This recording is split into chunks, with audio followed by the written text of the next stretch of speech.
The rain in North Carolina didn't just fall, it judged. It washed over the rusted corrugated roof of the kennel. A relentless staccato that echoed the gunfire Morgan Price still heard every time she closed her eyes. Morgan wiped a smudge of grease and dog hair from her forehead. Her calloused hands steady despite the damp chill. At 34, her body was a map of her service, a jagged scar on her shoulder from a shrapnel spray in Kandahar, and a deeper, invisible ache in her hip that flared up when the clouds rolled in. She was a woman of few words and even fewer friends. People in town called her the ghost of the ridge. She didn't mind. Ghosts didn't have to make small talk. "Mama, is he going to be okay?" Morgan looked toward the porch. Aiden, her 7-year-old son, stood huddled in an oversized flannel shirt, his eyes wide and amber, reflecting the same cautious curiosity that often got him into trouble. Aiden was the only reason Morgan's heart still beat in a human rhythm. He was her North Star, the bright, innocent thing she had managed to pull out of a life defined by wreckage. "He's not sick, Aiden," Morgan said, her voice a low rasp. "He's just angry. There's a difference." She turned her gaze back to the cage at the end of the row. This wasn't a standard kennel. This was the last chance run. Inside sat Goliath. Goliath was a Belgian Malinois, 100 pounds of coiled muscle and obsidian fur. He had been bred for the elite K9 units, a dog destined for the front lines.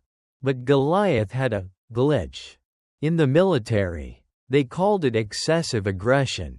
He didn't just bite to subdue, he bit to destroy. He had nearly taken a handler's arm off in Fort Bragg, and the order for his disposal had been signed. Morgan had intercepted him. She knew what it felt like when the world decided you were too broken to be useful anymore. "He looks lonely," Aiden whispered, stepping off the porch despite the rain. "Stay back, Aiden, I mean it," Morgan snapped, her professional instinct overriding her motherly softness. "He's a loaded gun with a hair trigger. He doesn't know friends yet. He only knows targets." Morgan approached the cage. Goliath didn't bark. He didn't growl. He simply stood, his yellow eyes fixed on her throat, his body vibrating with a terrifying, silent energy. Most people would have felt their blood turn to ice. Morgan just felt a pang of recognition.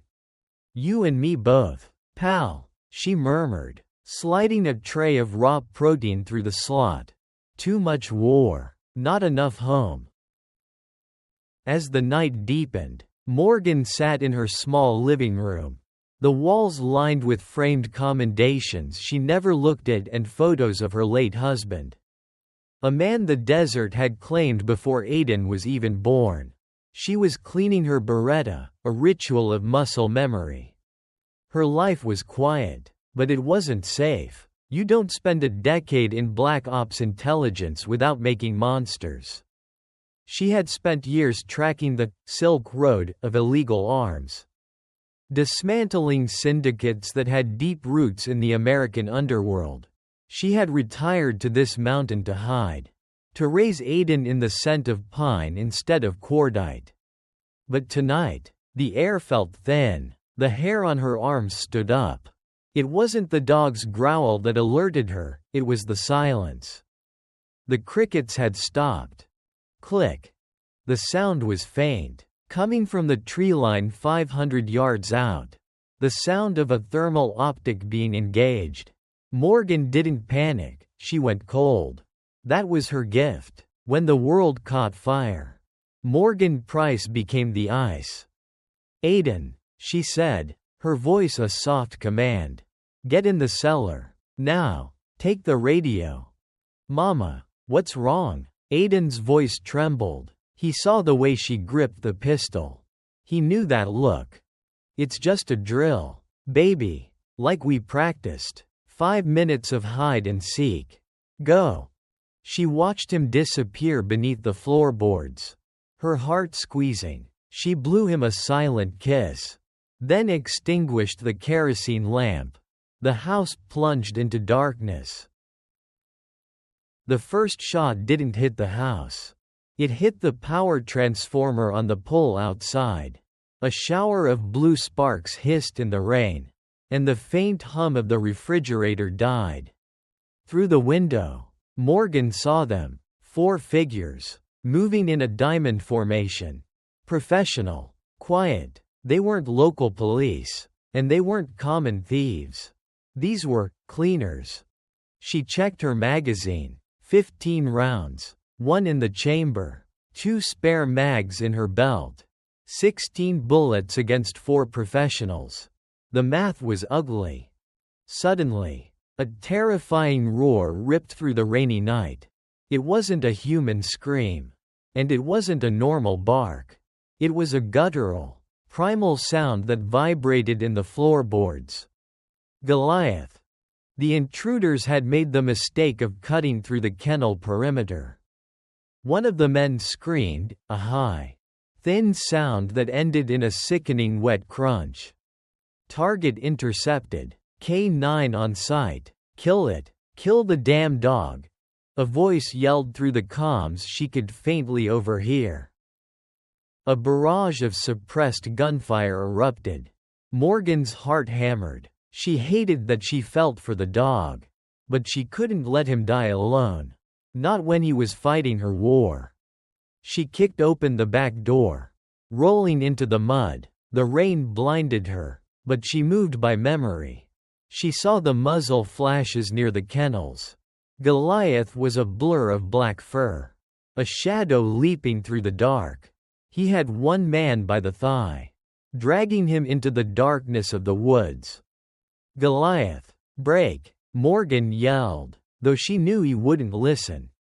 A second intruder leveled a submachine gun at the dog's flank. Morgan didn't hesitate. She squeezed the trigger. Pop pop, 2 rounds to the chest. The man folded. But there were more. A red laser dot danced across the mud. Searching for her, she dove behind a stack of firewood as bullets chewed the oak to splinters. We don't want the dog. Price. A voice boomed from a megaphone. Cold and clinical. We want the drive. Give us the encryption key you took from the Damascus vault. And we leave the boy alone. Morgan's blood turned to fire. They knew about Aiden. The hide and seek was over. This was a siege. The back door of the house was kicked in. Morgan heard the heavy boots on the wood above the cellar where Aiden was hiding. No, she breathed. She tried to move, but a sniper's bullet grazed her calf, pinning her behind the woodpile. She was trapped. She watched in horror as a third man entered the house. A silenced pistol raised, heading straight for the kitchen floorboards. Aiden, she screamed, a sound of pure maternal agony. Then, a miracle happened, or perhaps, a monster. Goliath, bleeding from a graze on his ear and limping from a kick, didn't run for the woods. He didn't run for cover. He saw the man entering the house, the man threatening the small human, who had smelled like cinnamon and kindness earlier that afternoon. The dog didn't bark. He launched. Goliath hit the intruder's back just as the man reached for the cellar trapdoor. The two of them crashed through the screen door back onto the porch. The dog was a whirlwind of teeth and fury, taking the hits, absorbing the blows, refusing to let go of the throat of the man who dared enter his territory. Morgan seized the moment. Ignoring the pain in her leg, she rose like a vengeful specter. She took out the sniper in the tree with a single, impossible shot, then sprinted toward the porch. She reached the house just as the last intruder leveled his weapon at Goliath's head. Morgan didn't use her gun. She swung a heavy lead pipe from the porch railing with every ounce of her military training. The sound of the impact ended the fight.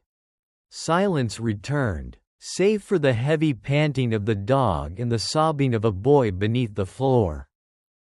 Morgan knelt in the mud, her breath coming in ragged gasps. Goliath stood over the downed intruder, his coat matted with blood and rain. He turned his head slowly toward Morgan. His eyes were still wild, still terrifying. But as Aiden crawled out from the cellar and ran toward his mother, the dog didn't lunge. He stepped back. He sat. He tilted his head, watching the boy wrap his arms around Morgan's neck. For the first time in his life, the disposable dog wasn't a weapon. He was a shield. Morgan looked at the bodies in her yard, then at the beast who had saved her world. The war had followed her home, but she wasn't fighting it alone anymore. "Good boy," she whispered, her voice breaking. "Good boy." Goliath let out a single, low woof, and for the first time, he let the ghost of the ridge touch his scarred head. The hunt had only just begun, but the pack was finally formed.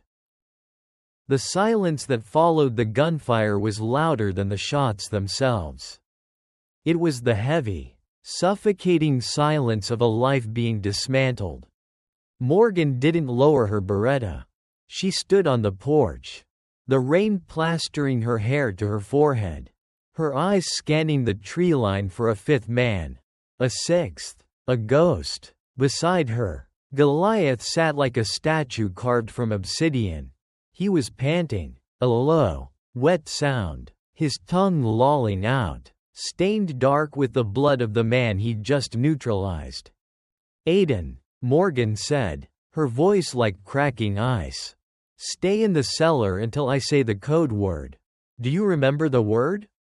"North Star." A tiny, muffled voice drifted up from the floorboards. "Good. Stay there." She stepped off the porch and moved toward the bodies. She didn't feel guilt. In the sandbox of the Middle East, she'd learned that guilt was a luxury for people who didn't have to survive. She knelt by the man Goliath had tackled. He was wearing high-end tactical gear, Cry Precision multicam, a Peltor headset, and a sanitized plate carrier. No patches, no name tapes. She reached into his vest and pulled out a burner phone and a specialized encrypted transponder. Her stomach did a slow, sickening flip. "Vanguard Solutions," she whispered. It wasn't just a mercenary group. Vanguard was a shadow wing of the Defense Intelligence Agency, the same people she had worked for 6 years ago during Operation Desert Ghost. As she dragged the bodies into the brush to hide them from the road, her mind drifted back to a sweltering night in Syria. She had been a senior analyst with a field commission. Her job was to track the money. She had followed a trail of blood diamonds and illegal missile components straight into a vault in the heart of Damascus. But when she cracked the digital safe, she didn't find terrorist manifestos. She found a ledger, a digital who's who of American senators and high-ranking generals who were profiting from the very insurgency they were supposed to be crushing. She had been young, she had been idealistic, she had tried to do the right thing and reported to her handler, Director Elias Vance. 24 hours later, her husband's Humvee was hit by a rogue IED on a route only Vance knew about. A week after that, Morgan was retired, with a dishonorable discharge and a warning: disappear, or the boy is next. She had disappeared. She had changed her name. She had moved to the jagged edges of the North Carolina mountains. But looking at the transponder in her hand, she realized the truth. Men like Elias Vance don't leave loose ends. They just wait for the right time to pull the string. North Star, Morgan called out, walking back into the kitchen. The cellar door creaked open. Aiden climbed out, his face pale, his small hands trembling. He looked at the blood on the floor, then at the massive dog standing in the doorway. Is it over, Mommy? No, baby. It's just starting. We have to go. We're going on a camping trip. Right now. What about Goliath? Aiden looked at the dog. Goliath's ear was torn, and a shallow bullet graze ran along his ribs. Morgan looked at the animal. He was a killer. He was unstable. Any sensible operator would leave him behind. He was a liability that required food, water, and medical care. But then she looked into those yellow eyes. Goliath wasn't looking for a reward. He was watching the door, his body positioned between Aiden and the outside world. He wasn't a pet. He was a soldier who had just held the line. He's coming with us, Morgan said. She grabbed her medical kit, the heavy-duty one she kept for emergencies. Aiden, get your backpack, 3 pairs of socks, your warm jacket, and your inhaler. Go. She turned to Goliath. Easy, big guy. I'm going to help. The dog let out a warning rumble, a sound like a distant thunderstorm. Morgan didn't flinch. She reached out, her hand steady, and pressed a thick gauze pad against his side. Goliath's lip curled, baring teeth that could snap a femur like a dry twig. I know it hurts, she murmured, her voice softening for the first time. You did your job, now let me do mine. For a tense 10 seconds. They stayed like that, the veteran woman and the discarded dog. 2 broken weapons trying to find a reason to trust each other. Slowly, the tension left Goliath's shoulders. He leaned his heavy weight against her leg. A silent surrender. She stapled the wound shut with a surgical stapler. Goliath didn't even whimper. He just watched the door. 5 minutes later, they were at the back of the property, where a 1998 Chevy Silverado sat under a camouflage tarp. It was an old-school diesel, no computer chips, no GPS, nothing the cleaners could track from a satellite. Morgan threw 2 go bags into the bed, along with a crate of ammunition and a tactical vest for Goliath she'd modified herself. Get in, Aiden. Stay low on the floorboards. She hopped into the driver's seat and turned the key. The engine roared to life. A guttural growl that masked the sound of the rain. She looked back at her small farmhouse, the only home Aiden had ever known. In 10 minutes, the backup team for those mercenaries would arrive. They would burn the house to the ground to erase the evidence. Mommy, are we ever coming back? Aiden asked from the floorboards. Morgan looked in the rearview mirror. She saw Goliath sitting in the backseat, his head held high, his eyes fixed on the retreating driveway. He looked like a king of a ruined kingdom.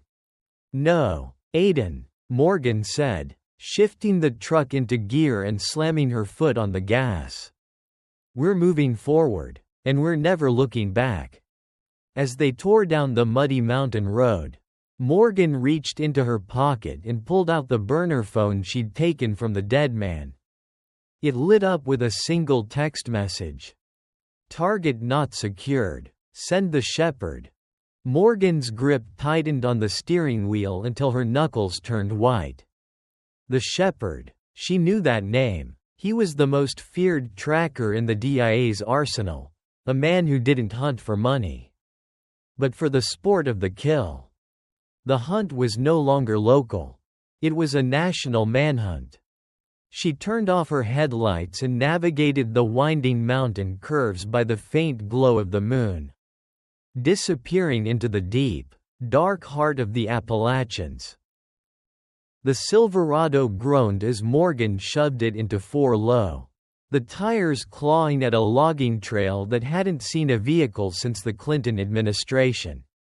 Branches scraped against the paint like skeletal fingers, screaming against the metal. Morgan didn't care about the paint. She didn't care about the suspension. She only cared about the dead zone, a 4-mile stretch of the Nantahala National Forest where the granite deposits were so thick they choked out satellite signals and cell towers. "Eyes up, Goliath," she whispered. In the backseat, the Malinois was a shadow among shadows. His ears were swiveling like radar dishes. He hadn't slept. He knew the difference between the wind in the trees and the snap of a dry twig under a tactical boot. "Mama, I'm cold," Aiden murmured from the floorboards.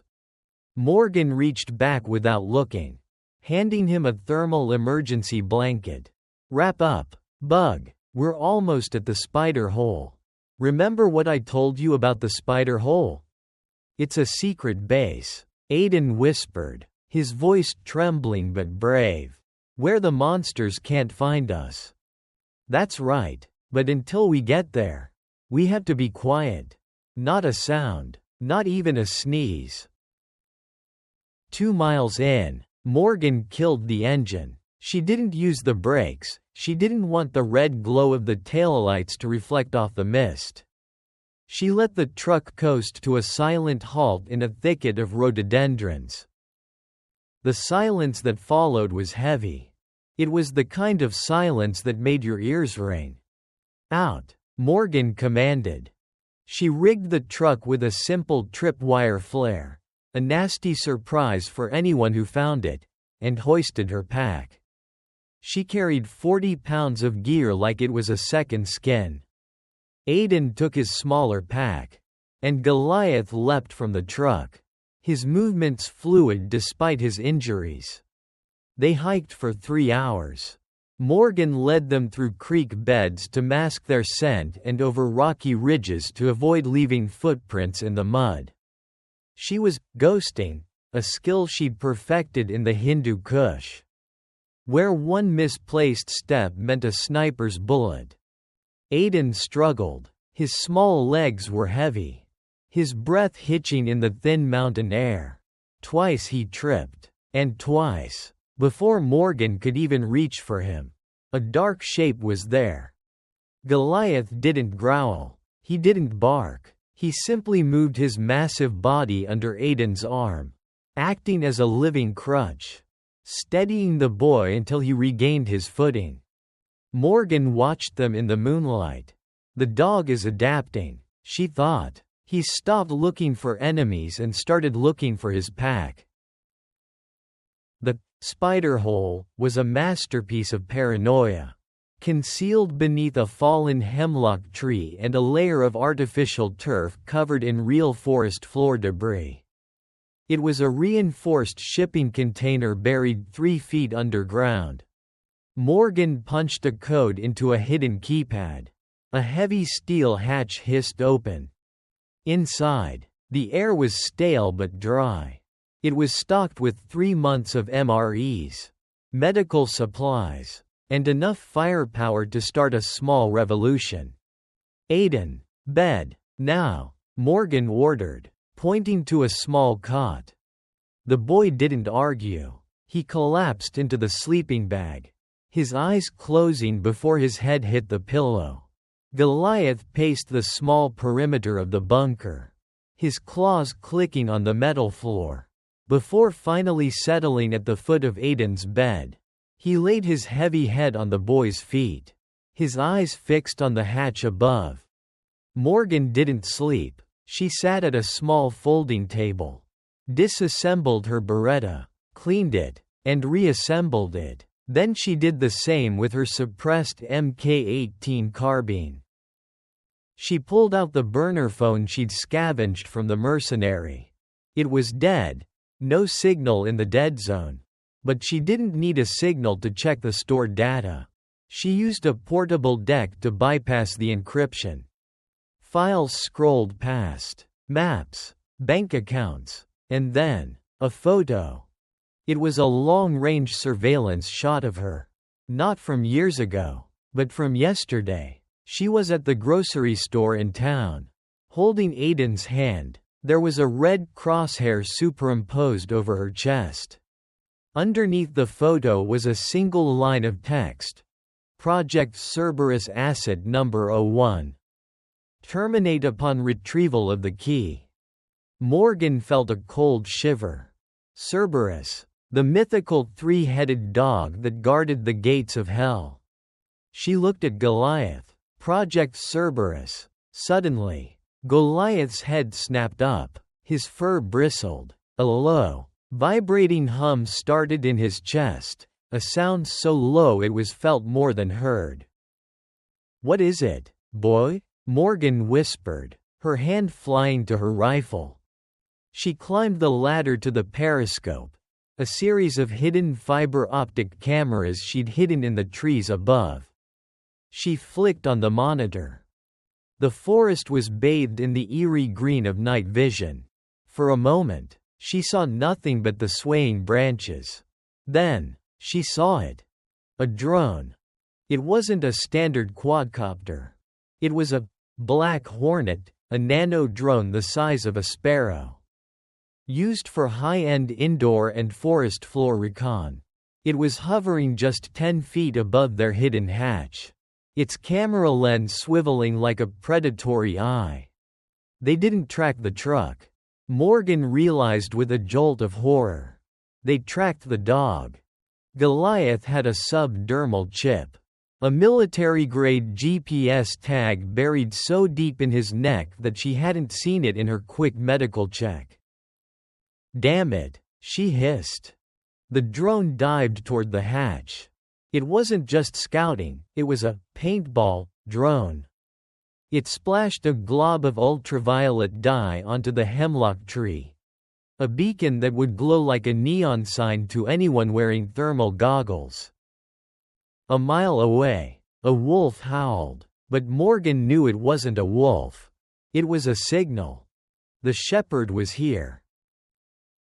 "Aiden, wake up, mask on." Morgan grabbed a canister of bear spray and her rifle.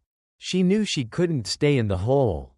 If they threw a gas canister down that hatch, they were dead. "Goliath, with me." She popped the hatch. The cold air hit her face. She didn't see the shepherd yet. But she smelled him, the faint chemical scent of gun oil and high-octane fuel. Out, out, out.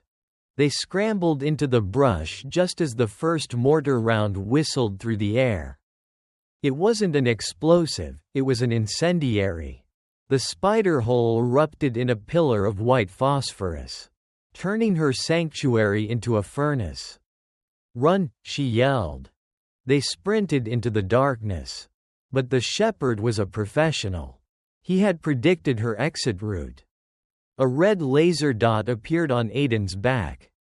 "Get down." Morgan tackled Aiden into a ravine just as a high-caliber round shattered the tree trunk where his head had been a second before.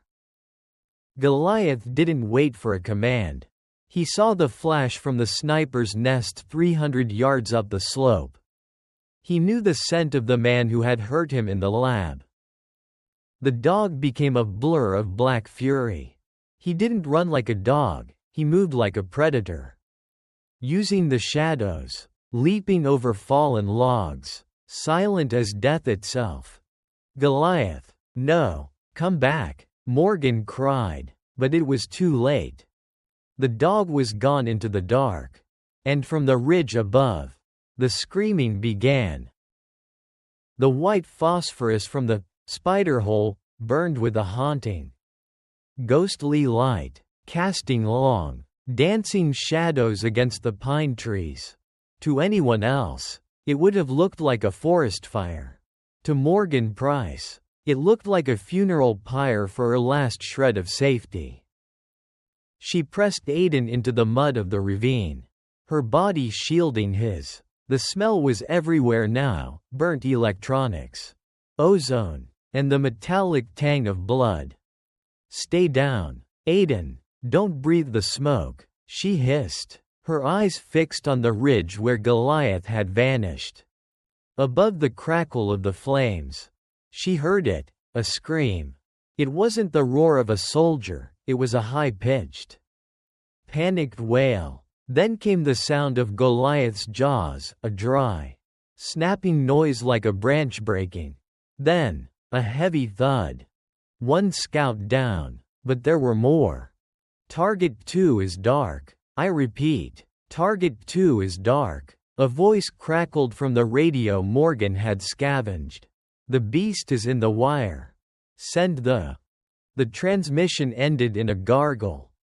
Morgan felt a surge of grim pride. But it was quickly replaced by cold dread. Goliath was effective, but he was a single point of failure. If they focused their fire, no amount of genetic conditioning would save him. Then, the forest went quiet, not the natural quiet of the night, but a forced, artificial silence. The heavy gunfire stopped. The drones retreated into the canopy. Through the haze of white smoke, a figure emerged. He didn't run. He didn't take cover. He walked down the slope with the casual gait of a man strolling through a park. He wore a long, charcoal gray tactical duster that billowed in the wind.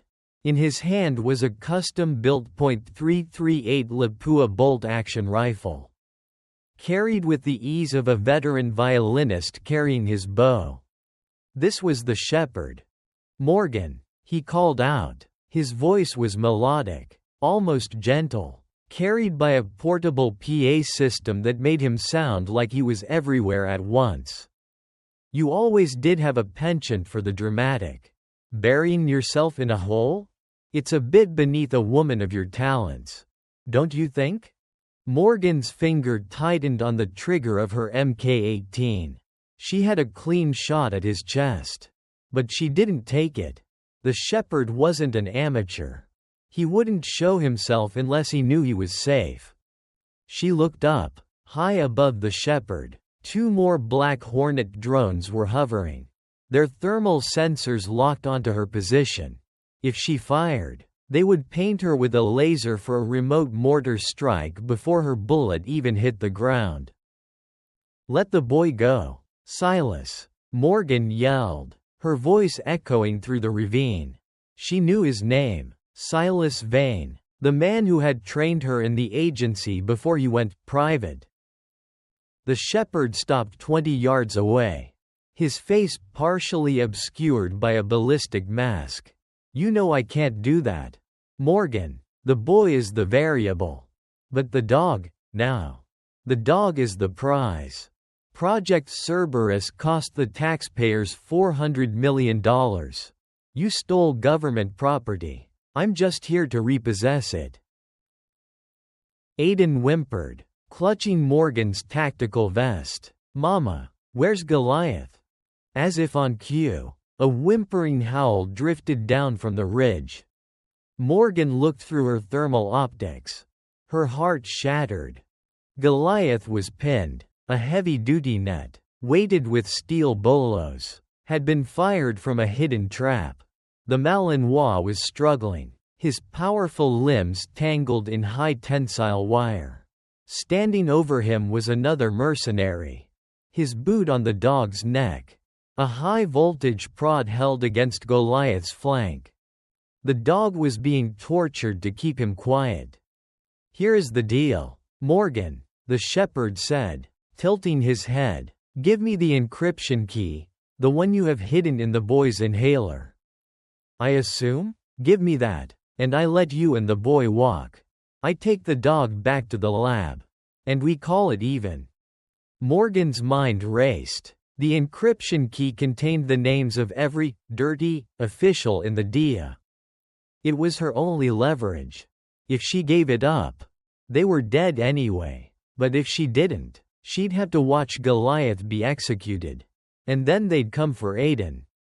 Mama, we can't leave him, Aiden whispered, tears streaking his mud-caked face. He saved me. Morgan looked at her son. Then she looked at the dog.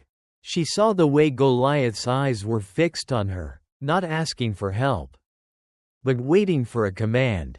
Even in pain, he was a soldier. "You're right, Aiden," Morgan whispered. "We don't leave family behind." "Vane," Morgan shouted. "I'm coming out. Hands up." She stood up slowly, her rifle slung over her shoulder. She held a small, silver thumb drive high in the air. It was a decoy, a dead drive filled with corrupted files. The shepherd smiled behind his mask. "Sensible. Walk toward me." Morgan stepped out of the ravine, her boots sinking into the muck. She watched the mercenary holding Goliath. He had relaxed his guard, thinking the fight was over. "Aiden, now!" she screamed. Aiden, following the emergency protocol 4 inches they had practiced for years. Through a high-intensity magnesium flare she had slipped into his hand. The forest was suddenly bathed in a blinding 20.000 lumen white light. The shepherd hissed, his night vision goggles instantly blooming and blinding him. Morgan didn't fire at the shepherd. She turned and fired a single precision shot at the bolo net holding Goliath. The high-velocity round snapped the tension wire. "Free!" she roared. Goliath didn't need to be told twice. He surged out of the net, ignoring the electric prod, and buried his teeth into the throat of the mercenary holding him. "Contact! Contact!" Vane screamed, ripping off his blinded goggles. But Morgan was already moving. She grabbed Aiden and dove into the thickest part of the rhododendron forest. Behind them, the shepherd opened fire, his heavy rounds shredding the trees like paper. "Goliath, flank left," Morgan signaled. The dog, bleeding and scorched but fueled by a primal fury, didn't run to Morgan. He circled back toward the shepherd. He knew his job now. He wasn't just a shield anymore. He was the distraction. They ran until their lungs burned. They ran until the light of the burning bunker was a mere orange smudge on the horizon. They reached the edge of the Devil's Throat, a sheer cliff face that dropped 600 feet into the churning waters of the French Broad River. Morgan looked back. She saw the flashlights of the pursuit team. She heard the heavy, rhythmic thud of Goliath's paws behind them, followed by the angry shouts of men being hunted by a ghost. Goliath emerged from the brush, his coat matted with blood, his breath coming in ragged gasps. He stood beside Morgan, his hackles raised, facing the direction of the enemy. "There's no way down, Mama," Aiden sobbed, looking at the abyss. Morgan looked at the dog, then at her son. She reached into her pack and pulled out a high-speed rappelling line. "There's only one way," she said, her voice trembling with the weight of the gamble. "We jump." Just as the shepherd's silhouette appeared at the edge of the clearing, Morgan clipped Aiden to her harness, grabbed Goliath's tactical handle, and stepped into the void. Gravity is a cold, indifferent master. For 3 seconds, the world was nothing but the rush of air and the terrifying weightlessness of the void. Morgan held Aiden so tight she could feel his tiny heart hammering against her ribs like a trapped bird. With her other hand, she gripped Goliath's tactical harness. The dog didn't struggle, he went limp, an instinctual surrender to the fall. Then, the world exploded into white. The French Broad River at midnight was a churning throat of ice and stone. The impact felt like hitting a brick wall. The air was punched out of Morgan's lungs, and the darkness of the water swallowed them whole. The current was a monster.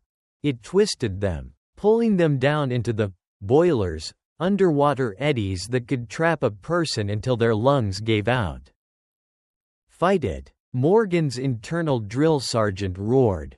Surface. Now. She kicked, her heavy boots feeling like lead weights. She broke the surface, gasping for air that tasted like silt and rain. Aiden, she screamed, but the roar of the rapids drowned her out. The boy was still clipped to her, but he was unresponsive, his head lolling. She wiped the water from her eyes just in time to see a jagged tooth of limestone rushing toward them. She kicked off the rock, spinning them away, but she lost her grip on Goliath's handle. Goliath. Through the white spray, she saw a dark shape. The dog was struggling. Belgian Malinois are powerful swimmers. But Goliath was exhausted, wounded, and the heavy tactical vest was dragging him down. He vanished beneath a swell of white water. No, Morgan breathed. She had a choice. Reach for the low-hanging branch of a willow tree to pull herself and Aiden to safety. Or dive back into the center of the current for the dog. She looked at Aiden's pale face. Then she looked at the spot where the dog had disappeared. She remembered Goliath's teeth on the man's throat on the porch. She remembered him standing over the cellar door. Hold on, baby, she whispered to her unconscious son. She dove. It was a miracle she found him.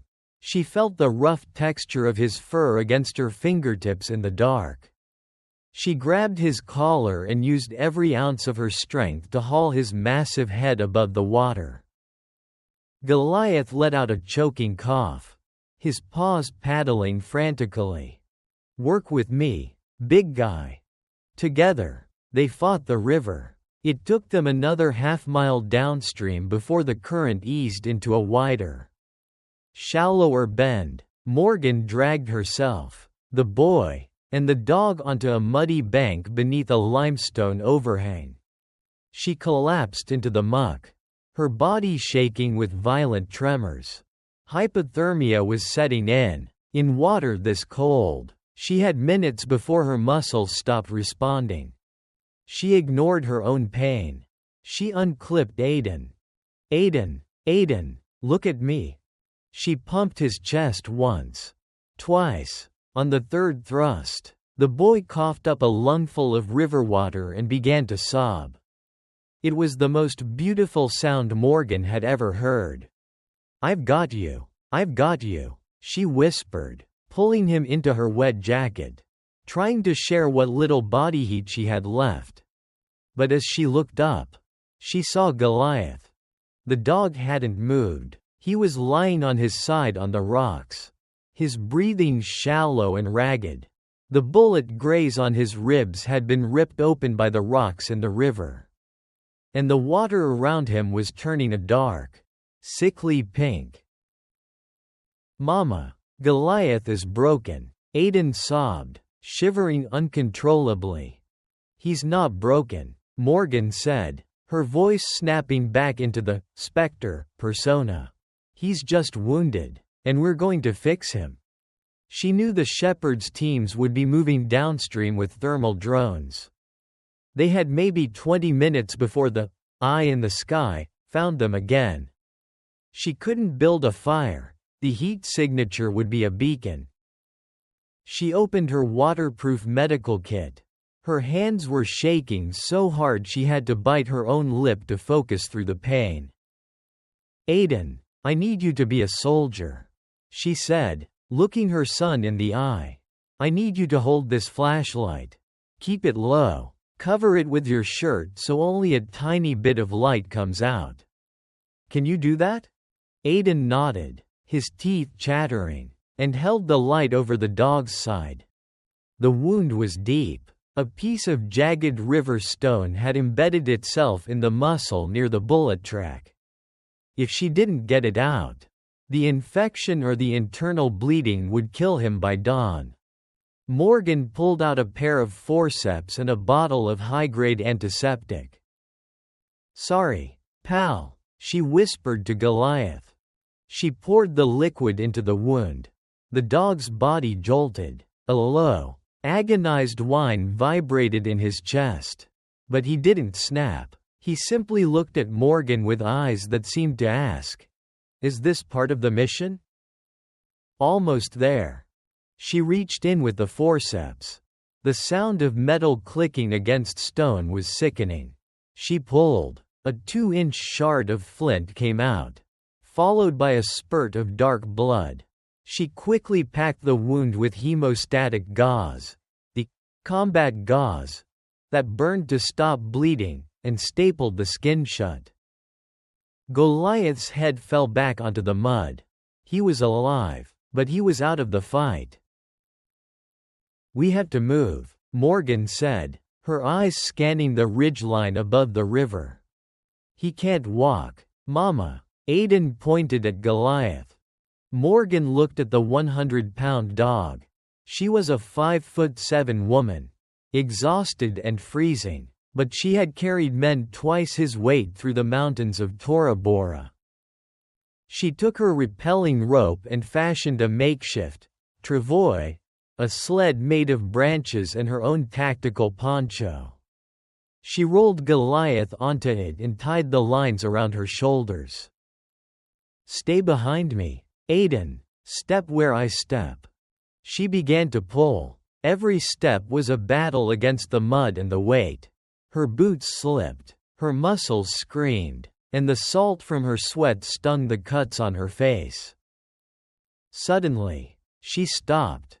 She reached for her suppressed Mk-18, but the mud had jammed the bolt. She froze. High above them, on the cliff they had jumped from, a green laser light swept across the trees. It moved slowly, methodically. Then, it stopped right on the patch of mud where they had washed ashore. Through the silence, a rhythmic thumping sound began to grow. Thump, thump, thump. A helicopter. A MH-6 Little Bird, the killer egg.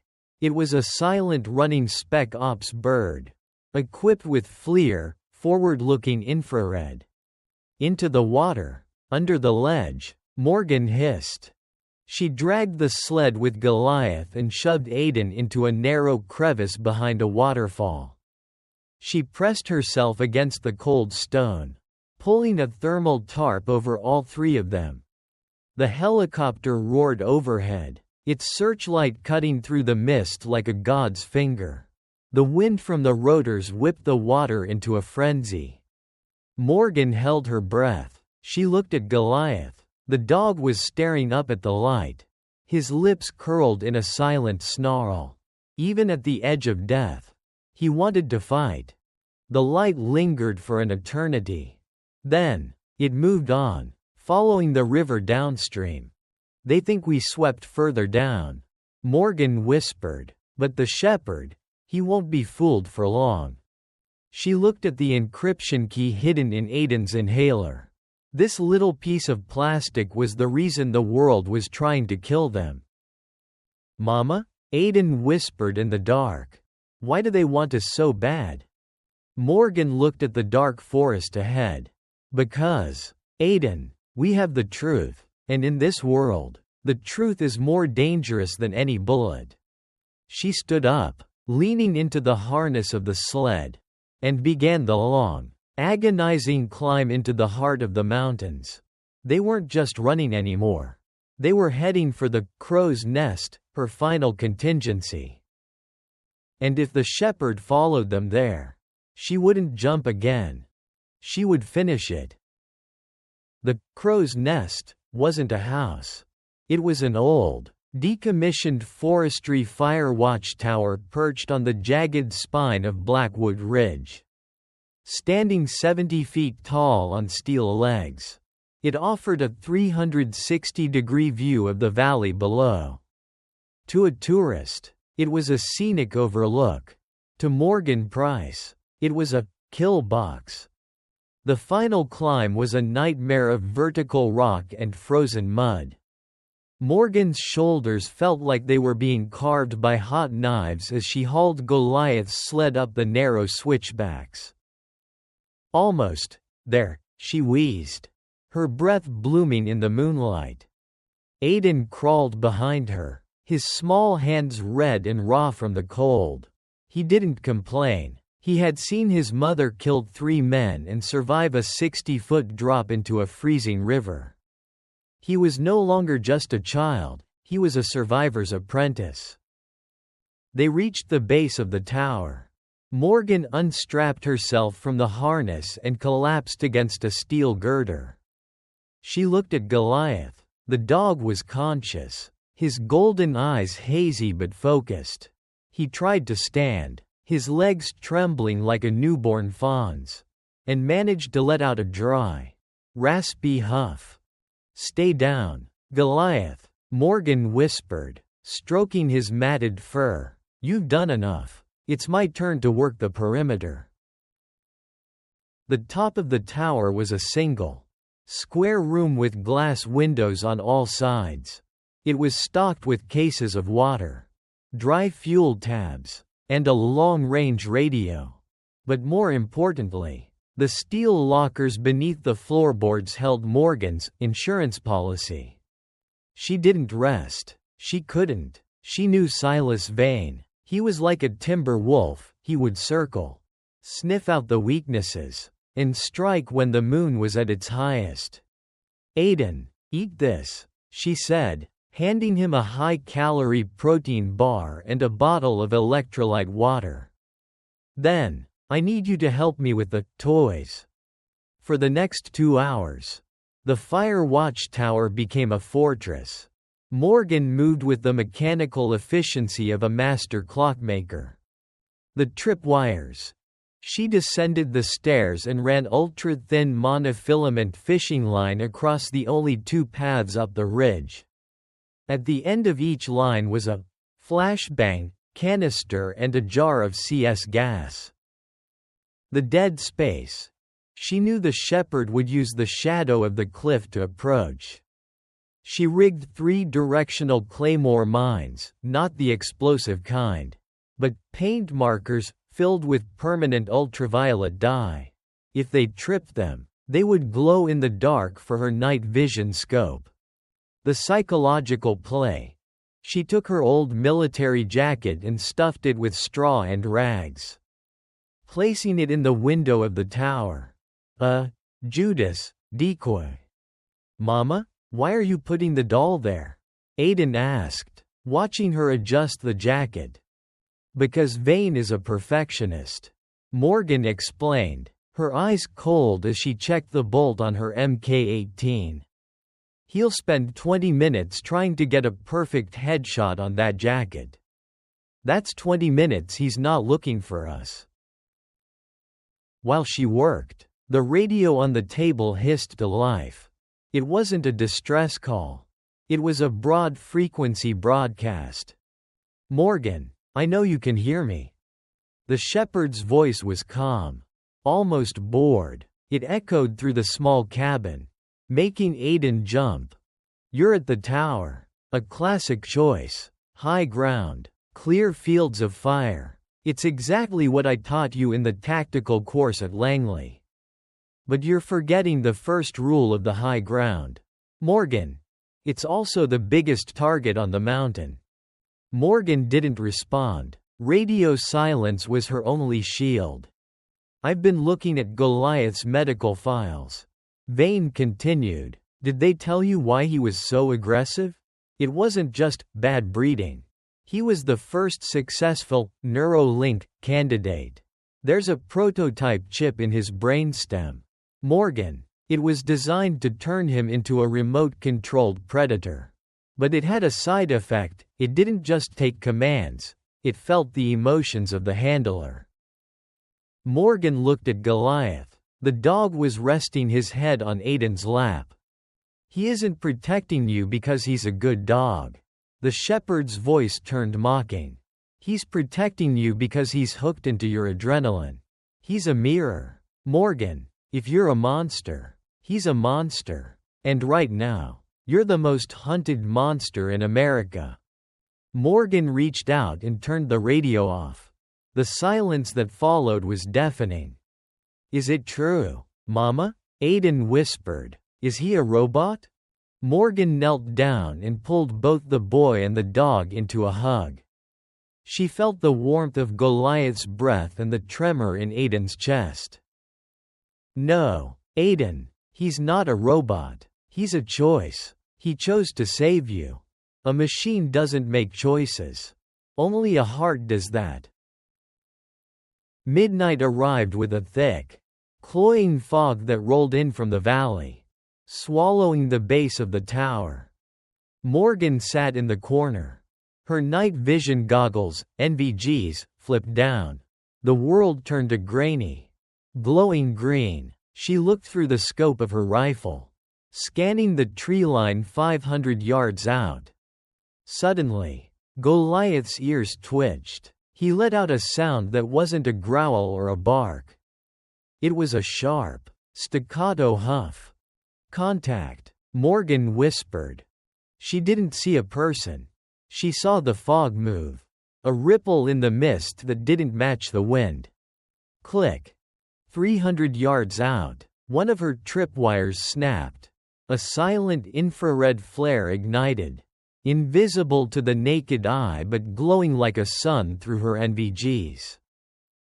There they were, 6 men, moving in a V formation, low to the ground. They weren't using flashlights. They were using thermal cloaks, specialized blankets that hid their body heat. But they hadn't accounted for the mud. Morgan saw the footprints appearing in the silt as if by magic. She adjusted her windage, her finger hovering over the trigger. She had a clear shot at the lead scout. Wait for it, she told herself. She wasn't looking for the scouts. She was looking for the shepherd. She knew him. He wouldn't be in the front. He would be at the back, watching the trap unfold. Then, she saw it, a single, tall figure standing on a rock ledge far to the left. He wasn't wearing a cloak.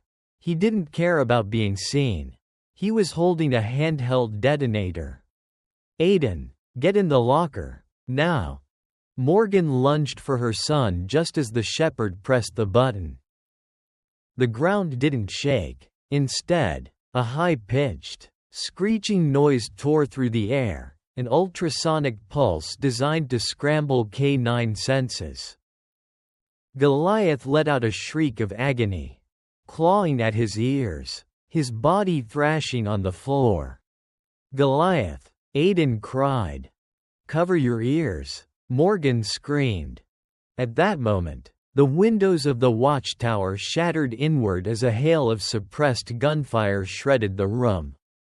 The shepherd wasn't trying to capture them anymore. He was dismantling the fortress, piece by piece. Morgan grabbed her rifle, rolled onto her back, and fired blindly into the fog. The siege of Blackwood Ridge had begun. The sound wasn't just noise, it was a physical assault. The ultrasonic pulse vibrated the very marrow of Morgan's bones. But for Goliath, it was a descent into hell. His ears, capable of hearing frequencies far beyond human range, were being shredded by the high-pitched scream of the shepherd's device. Goliath's pupils dilated until his eyes were nothing but twin pools of obsidian. He wasn't the loyal protector anymore. He was a biological machine experiencing a system-wide crash. Mama, he's hurting. Make it stop, Aiden screamed, his hands clamped over his own ears, though he could only hear a fraction of the agony the dog felt. Morgan stayed low, crawling through the sea of shattered glass. Bullets from suppressed rifles continued to chew through the wooden cabinets above her head, sending splinters flying like shrapnel. Aiden, stay in the locker, don't move. She looked at Goliath. The dog was spinning in circles, snapping at the air, his foam-flecked jaws clicking inches from Aiden's hiding spot. This was the berserker state the military had designed, A dog so overwhelmed by pain and sensory input that it would kill anything in its path to make the noise stop. "Goliath, look at me," Morgan barked, her voice using the alpha command tone. The dog turned. He growled, a sound that didn't come from a throat, but from a dark, ancient place. He lunged. Morgan didn't reach for her gun. She reached for the heavy wool blanket she'd used for the decoy. As the 100-pound Malinois airborne tackled her, she threw the blanket over his head, twisting her body to take the impact. They crashed into the steel wall of the tower. "Goliath, focus," she hissed, pinning him with her weight. Her arm pressed against his throat just enough to restrain.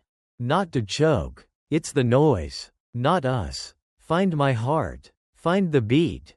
She grabbed the dog's massive head and pressed it against her chest.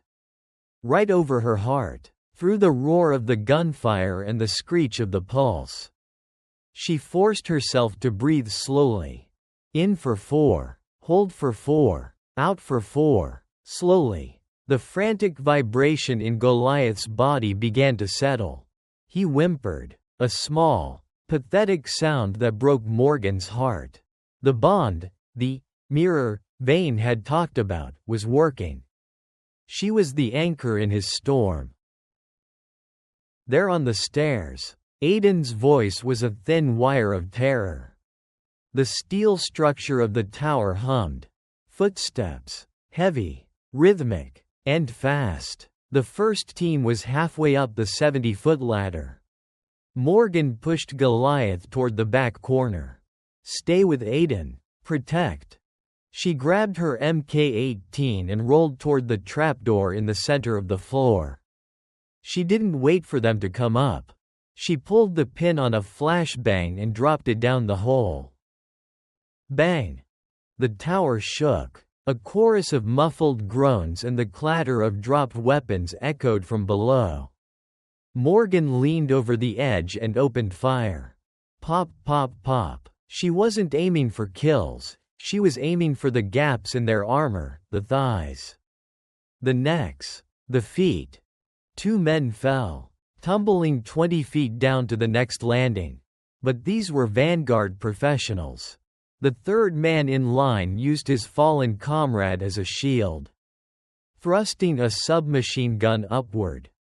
A spray of 9mm rounds peppered the ceiling. Morgan ducked back just as a grappling hook smashed through the remaining glass of the south window. "They're flanking." The Shepherd had sent a second team to climb the exterior steel girders. They were coming through the windows and the floor at the same time. "Vane, you're losing men for a dog," Morgan shouted, swapping her empty magazine for a fresh one. "I'm not losing them, Morgan." The Shepherd's voice crackled through the smashed radio on the floor. "I'm spending them. There's a difference." A hand reached over the windowsill. Morgan fired, but a second man appeared at the opposite window. She was pinned. Then, the ultrasonic noise stopped. The silence that followed was even more terrifying. The Shepherd had turned off the pulse because his men were now inside the room. They didn't want the dog deaf and confused anymore, they wanted him active. "Execute Command 0. Vane's voice whispered from a speaker on the mercenary's vest. Goliath's head snapped up. His ears stood perfectly straight. "Goliath?" Aiden reached out a hand. "Aiden, no. Get back," Morgan yelled. Goliath didn't look at Aiden. He didn't look at Morgan. He looked at the mercenary climbing through the window. But something was wrong. The dog wasn't growling. He was standing perfectly still. His eyes glazed. "He's under control now. Price." The mercenary sneered, leveling his weapon at Morgan. "The chip has a back door. He's ours again." The mercenary whistled, a specific, high-low frequency. "Goliath, kill." The dog turned toward Morgan. He bared his teeth. He took a step, his claws clicking on the metal. Morgan looked into the dog's eyes. She saw the struggle. She saw the red light of the neural chip blinking faintly under the skin of his neck. "Goliath, you are not a weapon," she said, her voice a soft, steady hum. "You are a soul. You chose us." "Kill," the mercenary commanded again, pointing at Morgan. Goliath leapt. He didn't hit Morgan. He used her shoulder as a springboard, launching himself with impossible force across the room. He bypassed the man with the gun and went straight for the mercenary's throat.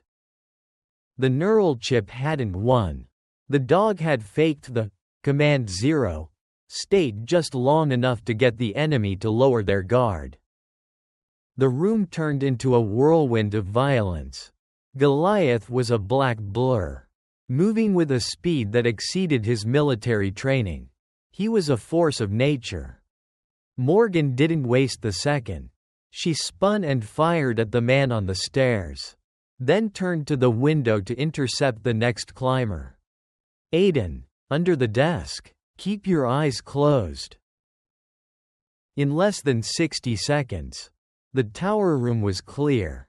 3 mercenaries lay dead or unconscious. Goliath stood in the center of the room, his chest heaving, his fur soaked in red. He looked at Morgan, and for the first time, he wagged his tail, a short, uncertain flick. "Good boy," Morgan breathed, her ribs aching, her face cut by glass. "The best boy." But the victory was short-lived. A red laser dot appeared on the wall. It wasn't moving. It was focused on the heavy propane tank Morgan used for the small heater. "Oh no," she whispered. She looked out the shattered window. Far off on the ridge, she saw the muzzle flash. THOOM. A .50 caliber sniper round, the anti-material round, traveled at 3,000 feet per second. It didn't hit Morgan, it hit the propane tank. The explosion turned the top of the fire tower into a fireball. Morgan felt the floor vanish beneath her. She felt the heat sear her skin. She grabbed Aiden in midair, her other arm hooking around Goliath's neck as the entire observation deck of the crow's nest collapsed, falling 70 feet toward the rocky ground below. Silence is never truly silent. It has a weight.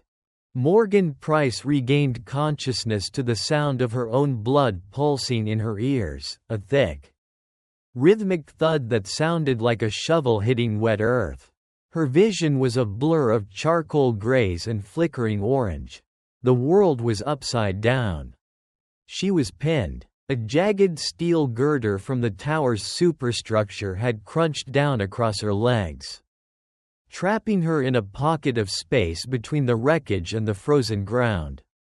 The smell of propane was gone, replaced by the choking scent of scorched pine and ionized air. "Aiden," she tried to scream, but her voice was a dry rattle. She coughed, tasting copper. Every rib felt like it had been hammered into her lungs. She looked to her left. 5 feet away, partially shielded by a reinforced equipment locker, was a small, limp hand. "Aiden." This time, the scream found its way out, raw and jagged. The hand moved. A small groan drifted through the smoke. Aiden crawled out from the gap, his face a mask of soot and tears. He looked like a ghost emerging from a graveyard. He wasn't walking, he was dragging his right leg. But he was alive. "Mama? Mama, you're bleeding." "I'm okay. Baby, look at me. I'm okay." Morgan lied, her heart breaking as she saw the terror in his eyes. "Check the inhaler. Is it still in your pocket?" Aiden fumbled with his jacket and pulled out the blue plastic device. It was cracked, but the small silver drive was still wedged inside. "Good. Keep it hidden," she wheezed. Where's the dog?" A low, guttural sound answered her. From the shadows of the twisted steel, Goliath emerged. He was a nightmare image of a hound. One side of his face was singed, his obsidian fur matted with ashen blood. He was limping heavily, his left front paw tucked up. But his eyes, those amber, predatory eyes, were burning with a terrifying clarity. He didn't go to Morgan first. He went to Aiden. He nudged the boy's shoulder with his snout, a silent check of the pack. Then, he turned toward the ridge. His hackles rose. A sound started in his chest, not a bark, but a low-frequency vibration that seemed to make the very wreckage tremble. The shepherd was coming. Through the swirling mountain mist, the beams of high-intensity tactical flashlights cut like lightsabers. They were coming down the slope, moving slow and arrogant. They knew Morgan was trapped. They knew she had nowhere left to run. Morgan. The shepherd's voice was no longer amplified by a PA system. He was close enough that she could hear the gravel in his throat. "Enough of the theatrics. The tower is down. The game is over. Give me the acid and the key, and I'll make sure the boy's end is quick." Morgan reached into the mud near her hand. Her fingers closed around a piece of jagged glass. It wasn't a gun, but it was a edge. "Aiden, listen to me," she whispered, her voice urgent. "You see those trees? The ones past the creek? You run and you don't look back. I'm not leaving you, Mama. Aiden, you have to. You're carrying the truth. If they get that drive, they win. Everyone who died in the war. Your father, it will all be for nothing. Run." She looked at Goliath. The dog was staring at her, his head tilted. "Goliath," she choked out. Guard the boy. Take him to the river. Go." Goliath stayed. He looked at the men approaching on the ridge. Then back at Morgan. For the first time, he disobeyed. He didn't run. He stepped over Morgan's pinned body, planting his 3 good legs firmly in the dirt. He was a living shield. "The dog is choosing," a voice said from the dark. Silas Vane stepped into the circle of light. He had ditched his duster. He wore a sleek tactical vest. His sleeves rolled up to reveal a series of geometric tattoos. He carried a suppressed handgun, held with a casual, deadly grace. He looked at the wreckage, at the pinned woman, and at the snarling, broken dog. "Incredible," Vane mused, his eyes fixed on Goliath. The Cerberus chip was supposed to strip away empathy. It was supposed to make him a perfect nihilist. But you used the one thing we didn't account for. "Love?" Morgan spat, her hand tightening on the glass shard. Vane laughed, a dry, hollow sound. "No. Pack loyalty. You didn't train him, Morgan. You infected him with your own desperation. He's not a hero. He's just a mirror of your own suicide mission." Vane raised the pistol, aiming it directly at Goliath's head. "Step aside, beast. I'd hate to ruin such an expensive piece of hardware." Morgan knew she had one move left. She couldn't move her legs. But her hands were free. And hidden under her vest was the one thing she'd saved from the spider hole, a remote detonator for the paint marker claymores she'd set earlier. But these weren't just paint. She had doctored them. She had filled the canisters with the highly flammable magnesium dust from her emergency flares. "Vane," she yelled, "you want the key? Here." She held up the inhaler, the decoy one she'd kept in her own pocket. Vane's eyes shifted for a fraction of a second. That was all Goliath needed. The dog didn't lunge for the gun. He lunged for the shepherd's lead leg. Despite his limp, Goliath moved like a coil of dark lightning. Crack! Vane fired. The bullet grazed Goliath's shoulder. But the dog didn't stop. He slammed into Vane's chest. The two of them tumbling into the mud. Now, Aiden, run! As Aiden vanished into the darkness of the woods, Morgan pressed the detonator. She didn't aim for Vane. She aimed for the trees behind him, where the rest of the mercenary team was positioned. The paint markers didn't just explode, they ignited. A wall of blinding white magnesium fire erupted between the ridge and the wreckage. It was a sun on the mountainside. A wall of heat that turned the night into high noon. The mercenaries screamed, blinded by the intensity of the light. In the chaos, Goliath and Vane were a blur of motion in the mud. Vane was a master of Krav Maga, using his knees and elbows to beat back the dog. But Goliath was a creature possessed. He wasn't biting for a kill, he was biting to disable. Vane managed to kick the dog off, scrambling back toward the tree line as the fire began to spread. "This isn't over, Price," Vane roared, his face burned by the magnesium flare. "I'll track that boy to the Atlantic. I'll bring you his head." Vane disappeared into the smoke, his team retreating as the forest fire they had inadvertently started began to roar. The silence returned, punctuated only by the crackle of burning pine. Goliath limped back to Morgan. He was shaking, his breath coming in shallow huffs. He collapsed next to her, his head resting on the steel girder that crushed her legs. Morgan reached out, her fingers stroking his singed ears. "You did it," she whispered. "He's safe. He's away." She looked at her legs. The fire was coming. In 20 minutes, this entire ridge would be an inferno. She was trapped in a funeral pyre.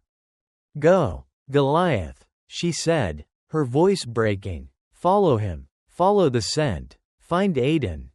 Goliath didn't move. He closed his eyes, his body relaxing against the cold steel. "I said go," she sobbed, hitting the girder with her fist. The dog opened one eye. He let out a low, soft woof. Then, he did something he had never done. He licked the salt from her cheek. He wasn't leaving. If the ghost of the ridge was going to burn, her shadow was going to burn with her. But then, through the smoke, a sound emerged. It wasn't a helicopter. It wasn't a mercenary. It was the sound of an old, heavy-duty winch. "Mama? Mama, I found it." Aiden appeared through the haze, driving the old Silverado they had abandoned miles ago.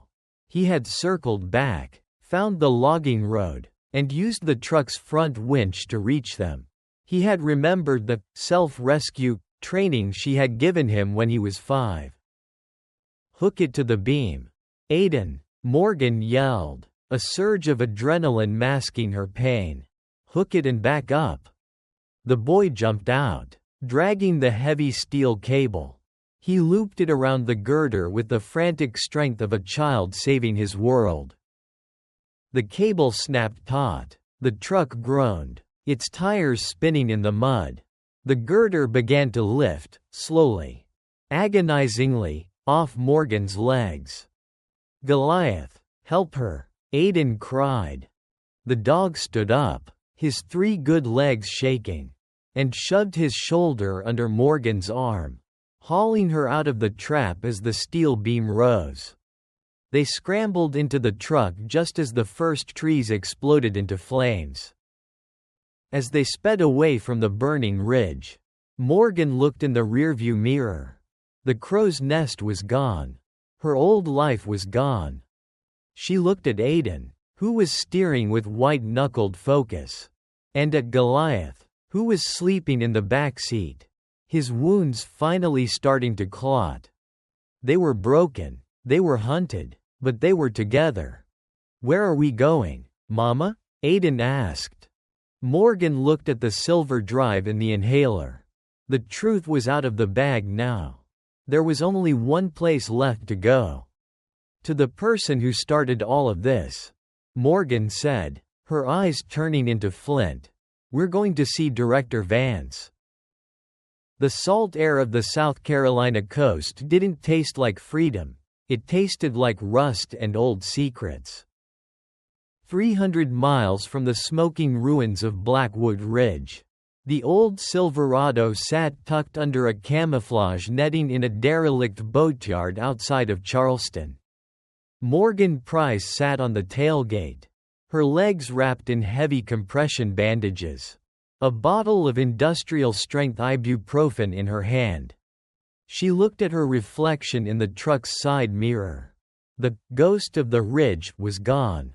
In her place was something leaner, harder, and far more dangerous. Her hair was cropped short, her face a map of healing lacerations.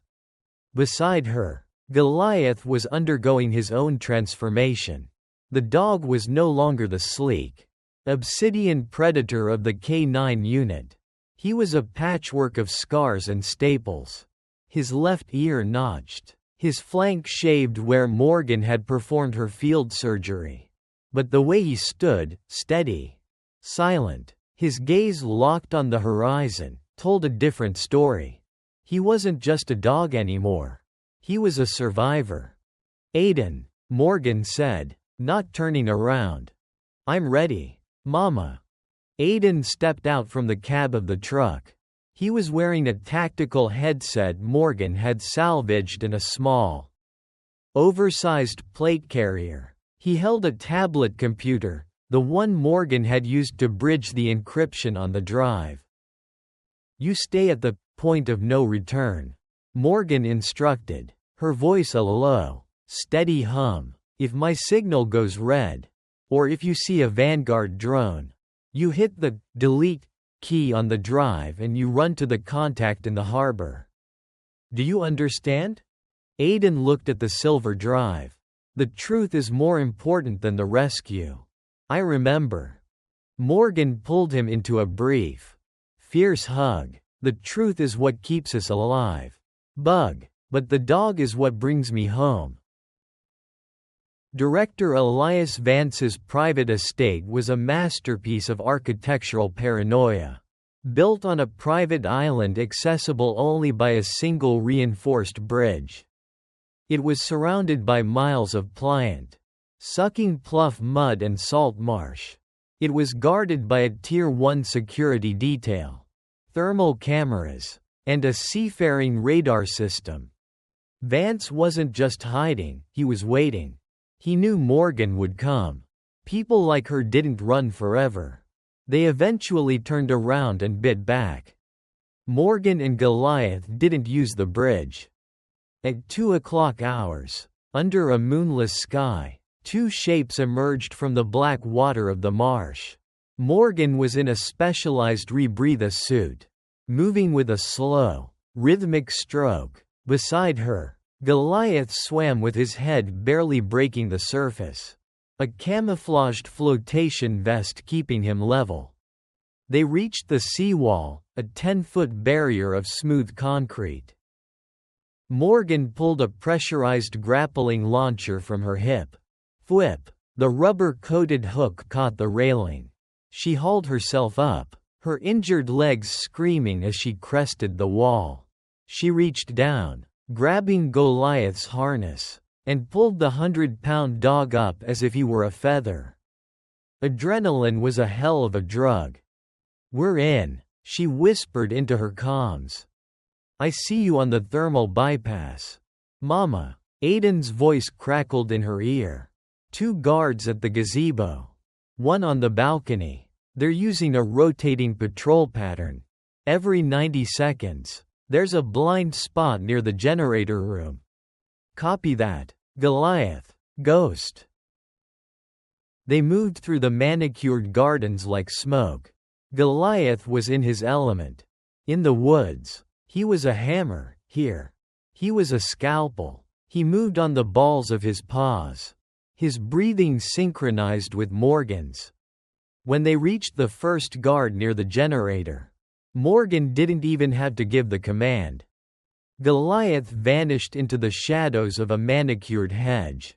The guard, a man half Goliath's size in weight but twice his size in ego, was looking at his phone. He never heard the grass rustle. Goliath didn't bark. He didn't growl. He hit the man's hamstrings from behind, bringing him to his knees. And Morgan was there a split second later. A sleeper hold cutting off the man's oxygen before he could even gasp. 1 down, 11 to go. They breached the main house through a service basement. The interior was a stark contrast to the humid marsh, cold, white marble and glass, smelling of expensive cigars and filtered air. "Mama, wait." Aiden's voice came through, sharp and urgent. The internal sensors just spiked. Someone just logged into the security hub from the master study. It's him. It's Vance. Position? 3rd floor. The library. But Mama, there's something else. The shepherd's transponder just pinged. He's in the house. He's been there the whole time. Morgan felt a cold prickle at the base of her neck. A trap within a trap. "Goliath, seek," she whispered. The dog's nostrils flared. He caught the scent, the chemical gun oil, the expensive leather, and the faint, metallic scent of the man who had burned the ridge. Goliath's hackles didn't rise this time. He just went cold. The doors to the library were heavy oak, reinforced with steel. Morgan didn't kick them in. She used a small piece of C4, just enough to pop the lock. Boom. The doors swung open. Director Elias Vance sat behind a massive mahogany desk, a glass of 20-year-old scotch in his hand. He looked older than Morgan remembered, grayer, thinner, but his eyes were still the same predatory blue. "You're late, Morgan," Vance said, not looking up. "I expected you at 1 o'clock. The salt marsh must be slower this time of year." Morgan stepped into the room, her MK-18 leveled at his chest. Goliath stood by her side, a low, vibrating growl finally escaping his throat. "It's over, Elias," Morgan said. "The drive is already in the hands of a third party. If I don't check in every 30 minutes, it goes live to the New York Times, the CIA Oversight Committee, and every major news outlet in the world." Vance smiled, a thin, paper-cut smile. "Do you think I care about the news, Morgan? In 3 hours, the world will be looking at a much larger crisis. A cyber attack on the eastern seaboard's power grid. Your little drive will be lost in the noise. You're holding a candle in a hurricane." "I'm not here for the news," Morgan said, her finger tightening on the trigger. "I'm here for my husband. I'm here for the 6 years of my life you stole. I'm here to finish the job." A noble sentiment. A voice purred from the shadows behind the bookshelves. Silas Vane, the shepherd, stepped out. He was leaning against a globe, his face heavily bandaged from the magnesium burns. A custom-made suppressed pistol held loosely in his hand. "But you forgot the first rule of the hunt, Morgan," Vane said, his eyes fixed on Goliath. "Never bring a dog to a ghost fight." Vane pressed a button on a small remote. A high-frequency pitch, different from the one at the tower, filled the room. It wasn't an ultrasonic screech. It was a rhythmic, pulsing tone. Goliath's head snapped back. He began to shake, but he didn't go berserk. He slumped to the floor, his eyes rolling back in his head. "What did you do?" Morgan screamed, aiming at Vane. "The Cerberus chip has a kill switch, Morgan," Vance said calmly. "It doesn't kill the dog. It just turns him off." He's back to being a vegetable. $100,000 of meat and bone. Vane moved with a speed Morgan hadn't seen before. He kicked the rifle out of her hands and pinned her against the mahogany desk. The barrel of his pistol pressed into her temple. "Now," Vane whispered into her ear. "Where is the boy?" The silence in the room was absolute. Vance sipped his scotch. Vane held the gun. Morgan felt the cold steel against her skin. But then, a small, tinny sound emerged from the tablet Morgan had dropped on the floor. "Mama? Is he there?" It was Aiden. "Vance." Aiden's voice was no longer trembling. It was cold. "I'm looking at your offshore accounts right now. I'm looking at the transaction to the hacker group in Estonia. I've redirected the ping back to your local server." Vance's face went pale. "What? That's impossible. A child." "I'm not just a child," Aiden said. "I'm Morgan Price's son. And I just found the override for the Cerberus chip. It's not a kill switch, Vane. It's a bypass." Suddenly, the pulsing tone changed. It became a fast, aggressive beat. On the floor, Goliath's eyes snapped open. He didn't look confused. He didn't look pained. He looked at Vane. The dog didn't lunge. He rose, slowly. Every muscle in his body seemed to triple in size. The neuralink wasn't suppressing him anymore, it was amplifying him. Aiden had unlocked the berserker state, but he had kept the loyalty protocols active. Goliath let out a roar that shook the glass in the windows. "Vane, look out!" Vance yelled. But it was too late. The shadow of the shepherd had met the reality of the beast. The library erupted in a symphony of glass and violence. Goliath didn't just attack, he demolished the distance between himself and Silas Vane. The shepherd had time to pull the trigger once, a wild shot that shattered a bust of Napoleon behind Vance's desk, before 100 pounds of muscle and teeth slammed into his chest. Vane hit the floor hard. The wind driven from his lungs. Goliath was a blur of teeth. Targeting Vane's weapon arm, the shepherd, a master of survival, jammed his forearm into the dog's throat to keep the jaws away from his face. Screaming in a mix of fury and agony as Goliath's teeth sank into his tactical sleeve. "Vance, kill her," Vane roared. Director Vance reached into his mahogany desk for a hidden sub-compact pistol. But Morgan was faster. She didn't use a gun, she used the very thing that had trapped her at the ridge. She lunged across the desk, grabbing a heavy, crystal decanter of scotch and smashing it across Vance's temple. The director slumped, the expensive amber liquid mixing with the dark crimson of his blood. "Goliath, break!" Morgan yelled. She needed the dog to stay alive.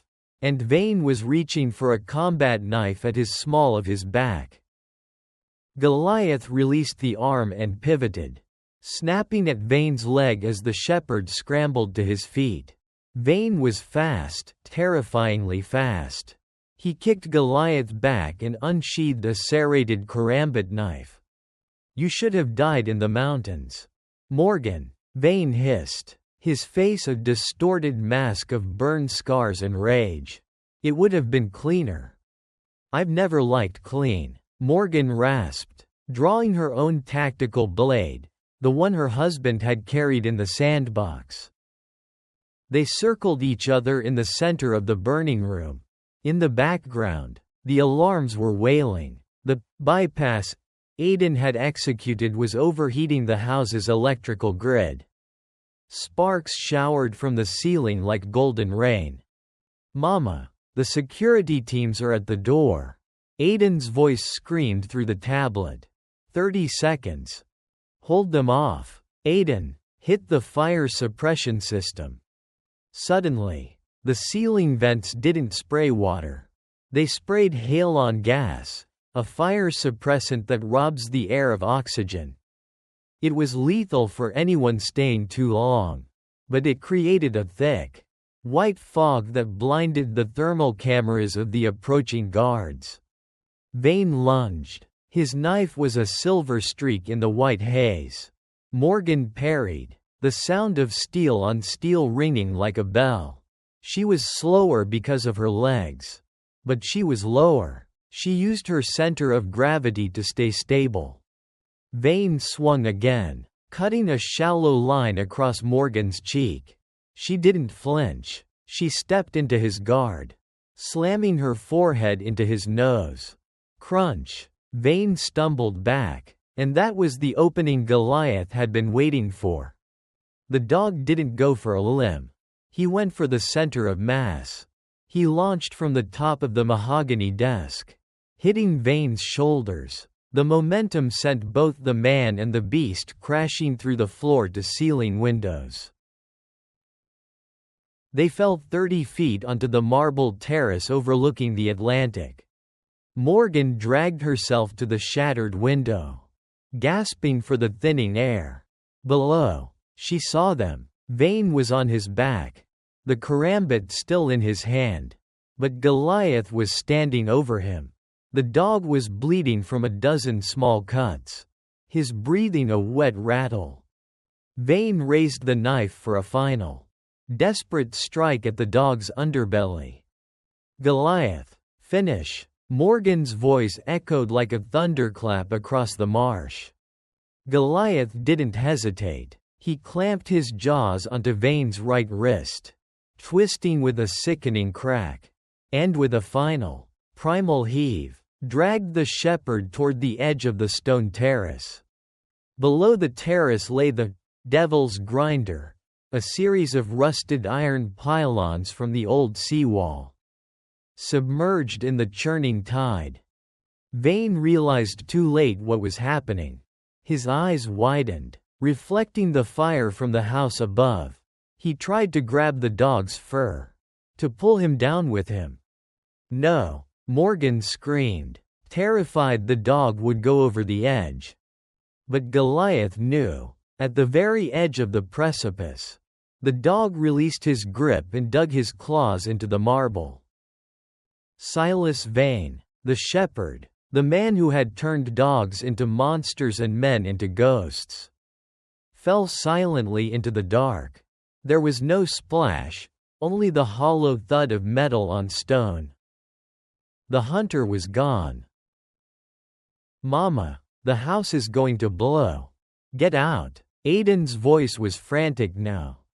Morgan scrambled down the back stairs, her legs numb, her vision tunneling. She reached the terrace and collapsed. Goliath was there in a second, nudging her hand, his tail giving a weak, rhythmic thump against the stone. "Good boy," she whispered, burying her face in his neck. They weren't going back to the boatyard. A black sleek rib, rigid inflatable boat, was screaming toward the seawall. At the helm was a man in a tactical vest, one of the few friends Morgan had left from her old life. Alerted by Aiden's broadcast, Morgan hauled herself and Goliath into the boat just as the top 3 floors of the Vance estate erupted in a pillar of white and orange flame. The servers, the evidence, the Cerberus project, it all burned. As the boat sped away into the mist of the Atlantic, Morgan looked at the tablet. "Aiden, are you there?"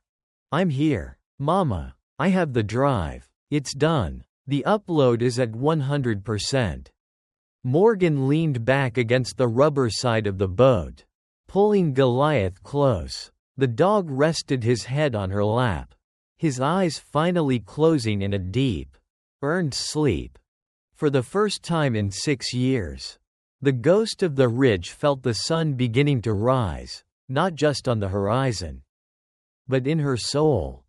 The truth was out. The monsters were dead, and the dog that was supposed to be a weapon was finally, simply, Home. 6 months later. A small farm in Montana. The air here didn't smell like salt or cordite. It smelled like sweet grass and coming snow. Aiden sat on the porch, working on a wooden carving. He looked taller, his shoulders broader. He didn't look over his shoulder anymore. A low bark echoed from the meadow. Morgan looked up from the garden. She walked with a slight limp, but she walked without fear. In the field, a massive Belgian Malinois was chasing a tennis ball. He ran with a slight hitch in his gait, and his coat was a map of silver scars. But he was fast. "Goliath, bring it here," Aiden called. The dog skidded to a halt, the ball in his mouth, his tail wagging with a ferocity that shook his whole body. He dropped the ball at Aiden's feet and let out a happy, goofy huff. The world still had its shadows, and Morgan knew that somewhere, new monsters were being made. But as she watched her son and his guardian under the vast blue sky, she knew one thing for certain. They weren't ghosts anymore. They were a family.